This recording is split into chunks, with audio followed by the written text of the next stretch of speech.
নিজেদের স্বার্থেই এক সময়কার শত্রুকে বহু আগেই মিত্রতে পরিণত করেছে রাশিয়া। এবার যুক্তরাষ্ট্রকে চাপে ফেলতে সেই শত্রুকে আনুষ্ঠানিক স্বীকৃতিও দিতে চলছেন পুতিন। মনে করা হচ্ছে এতে করে আন্তর্জাতিক অঙ্গনে অনেকটাই চাপে পড়বে মার্কিন প্রশাসন। মঙ্গলবার রুশ সংসদে আফগানিস্তানে ক্ষমতাসীন তালেবান সরকারকে স্বীকৃতি দিতে একটি আইনের প্রতি সমর্থন জানিয়েছেন আইন প্রণেতারা।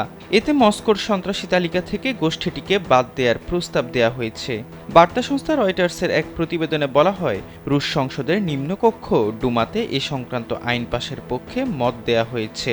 2021 সালে ক্ষমতায় আসার পর এখন পর্যন্ত বিশ্বের কোনো দেশই তালেবান সরকারকে আনুষ্ঠানিক স্বীকৃতি দেয়নি। ইডেন বে কক্সবাজার সমুদ্র সৈকতের উপর নিজেদের একটি ঠিকানা। মাত্র 5 লাখ টাকায় আপনিও হয়ে যেতে পারেন এই হোটেলের মালিক।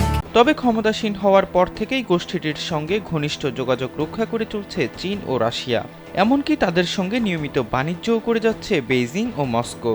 গত জুলাইয়ে রুশ প্রেসিডেন্ট ভ্লাদিমির পুতিন সন্ত্রাস বিরোধী যুদ্ধে তালেবানকে মিত্র বলে উল্লেখ করেছিলেন। বর্তমানে নিজ নিরাপত্তার স্বার্থে আফগানিস্তানের সঙ্গে মিত্রতা করতে চাইলেও দেশটিতে রক্তক্ষয়ী ইতিহাস রয়েছে রাশিয়ার। 1979 সালের ডিসেম্বরে দেশটিতে হামলা চালায় তৎকালীন সোভিয়েত বাহিনী।